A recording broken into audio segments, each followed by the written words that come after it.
What's up, agents, and welcome back to another division video where we're going to go through the global modifiers, some of the really good combinations, and just how does some of this craziness even work this season. Don't forget to like, share, comment and subscribe. Let's get straight into it.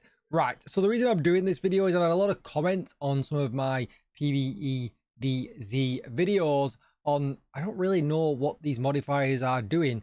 Why is there a consumable? Why do I have to keep farming this if I want to be able to use them? And a lot of questions like that. And that's really because these modifiers this season come in threefold. So first of all, let's just get straight into that. So this season, you'll have been coming to this vendor and you're going to be thinking, why am I having to trade in these things to get munitions? Why do I need canisters and things like that? So let's clear all that up because it really is kind of a threefold system. So first, let's talk about permanent bonuses that you can get. So if you head into your modifier menu, you can see here we've got cleaning up the streets, which is the global modifier. And as you can see here, you've got a set of permanent bonuses that you get for the entire season. But there is a caveat to this. And the caveat is that you have to max out the sample size before you get access to each of these bonuses. And as you can see here, 40% optimal range, 35% weapon handling, 20% magazine size, 15% damage to armor, and then we've got high quality munitions that also grant 15% rate of fire. All right, so to get these, what you have to do is you have to actually hand in your sample canisters.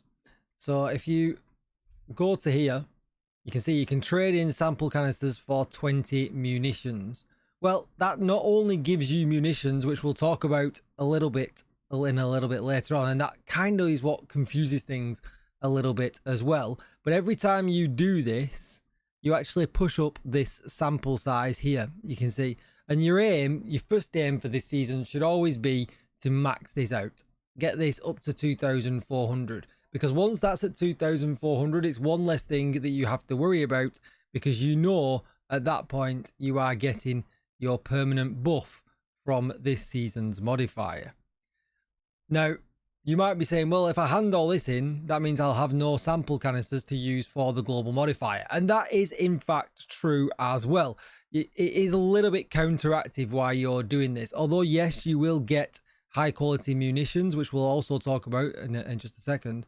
You'll actually lose out on the canisters. And these actually also affect the global modifier. But first things first, do this. Get this maxed out. And then you are good to go. And you don't have to worry about one of the 3 steps moving forward.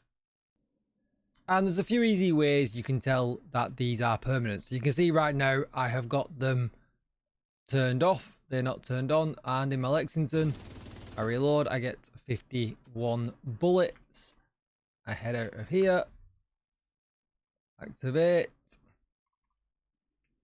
head back in, hit the reload button, and you can see I get the 20% bonus now up to 61. So that'll be why you'll be realizing that once you get to this part here, why have I got extra bullets in my mag? Well, these are all permanent bonuses. And there's some really good ones. The magazine size is great, damage to armor is great, and 15% rate of fire is also great. Now, so that's the first thing you've done. You've maxed that out. And how are you getting these munitions? Well, you go into the PvE DZ. There's no getting around that. You need to go in for this first part of the season's modifiers, but once that's done, you are done. All right, so next up we've got reasons on why we need to do the rest of it, the other 2 parts. So the first part we'll talk about is the actual active modifiers and what they do. And again, they come in 2 parts, which again is a little bit confusing. But as always, you'll just level them up by using them. They level up fairly easily.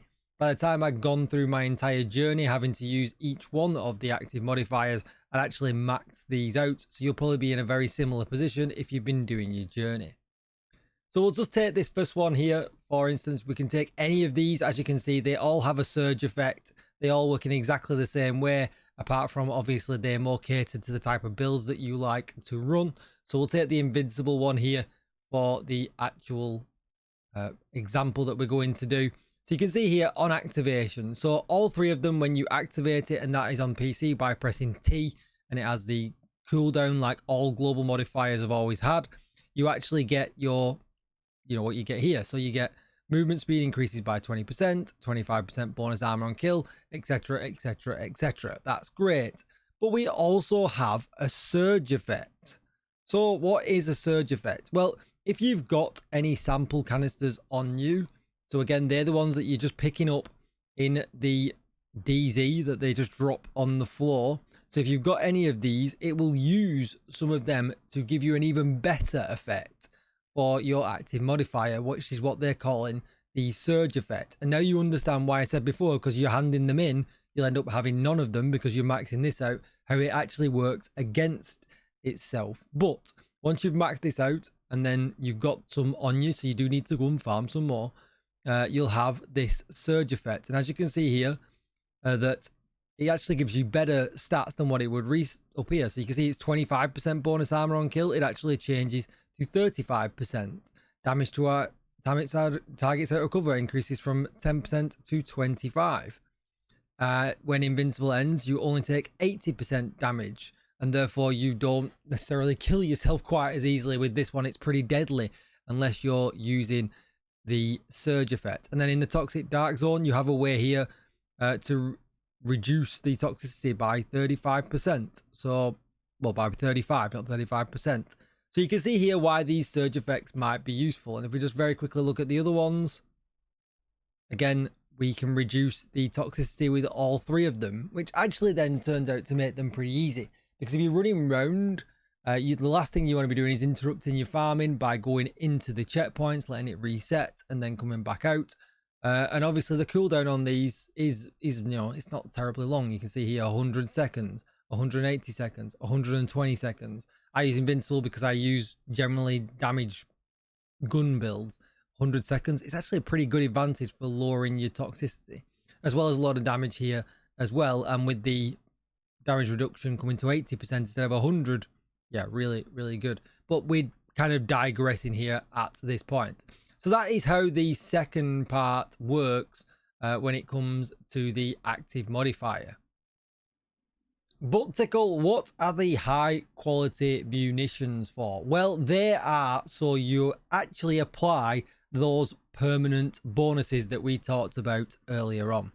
So when you have been handing in your canisters to get these buffs, the only way you'll ever get these buffs, although they are permanent like we talked about earlier on, as you can see there on my screen, I've got 350 at the moment. If I'm at 0 of them, I don't get the buffs. And that's how it all comes full circle with the three parts of how it works. And what you can see happens here, if I shoot this gun, if I reload, it actually puts it down one every time.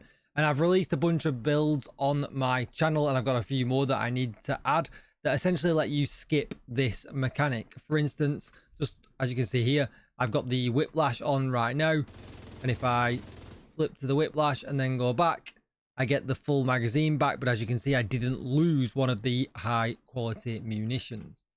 And just to go complete circle here, when we go back to handing in here at this desk, so although your sample size may be maxed out like mine, what we need to do is we have to hand in the sample canisters for 600 munitions afterwards.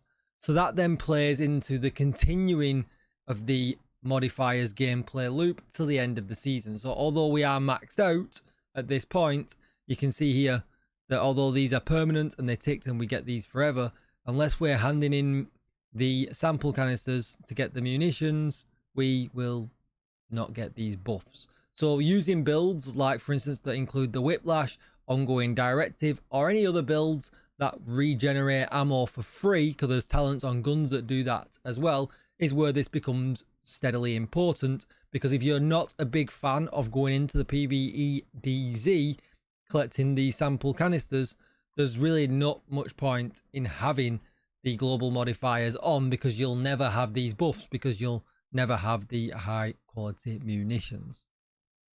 Now, there are some other slight caveats to that, and we'll just kind of cover this very, very quickly, because we also have the passive modifiers. Now, this season, there's not very many of these, as you can see.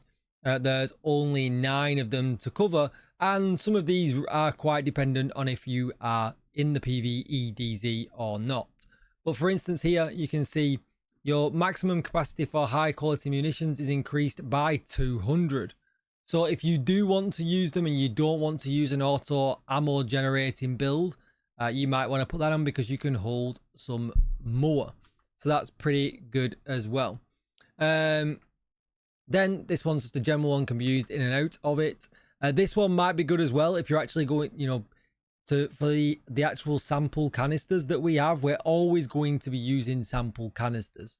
So reducing the cost by 1 if you're actually going to use the active modifier, this one might be one that you want to have on your radar, because unlike the high quality munitions, we can't stop these degrading. If we're using the active modifier, we are using the actual canisters, and therefore having this on is probably going to mean it so you don't have to go and farm quite as much.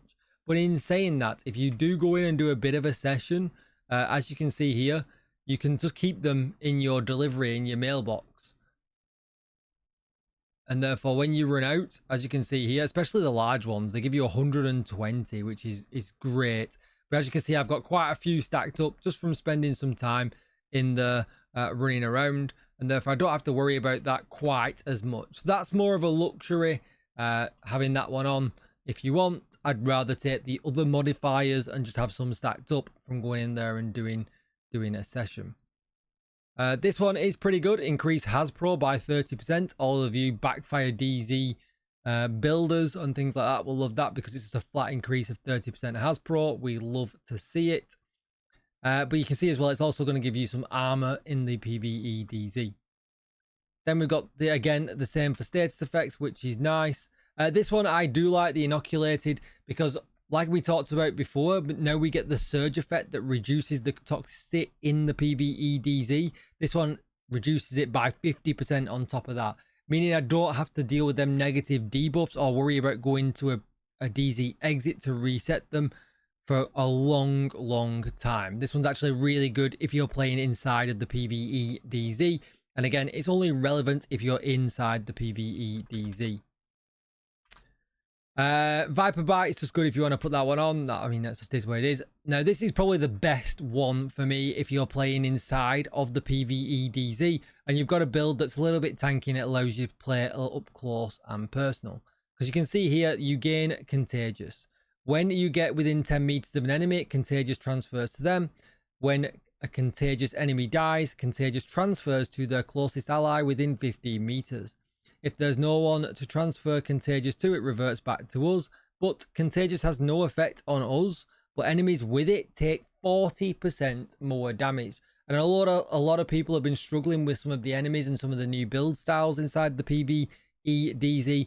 This one is a significant boost in damage and helps a lot. So again, another one for if you're playing within the PvE DZ, but it's good in both the light zone as well.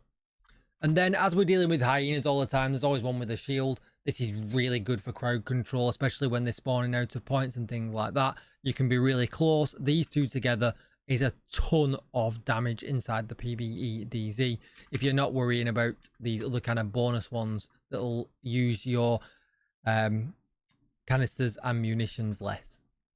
So that is kind of my guide. I hope it goes full circle, and I know a lot of people will kind of jump in because I called them, you know, unlimited buffs or whatever it is I called them at the beginning, but it does come full circle when because you have to use the trading to keep the munitions. But that's how it works, and honestly, once you get it all maxed out, it's not much of a worry. I like to use the whiplash. I can swap back and forth to that way quicker than my gun reloads, because as you can see here, I was using my gear shift, and even, you know, it's 3.13 seconds. You know, I'm not using strikers on this build. This is my PvE DZ build, which I'll link down below, but no, I'm not using strikers. It's a long reload, so switching to the whiplash and back and then not draining my munitions is just really easy. But yeah, I hope you enjoyed the guide. Don't forget to like, share, comment, and subscribe. Thanks for watching as always, agents, and I'll see you in the next one. Bye bye.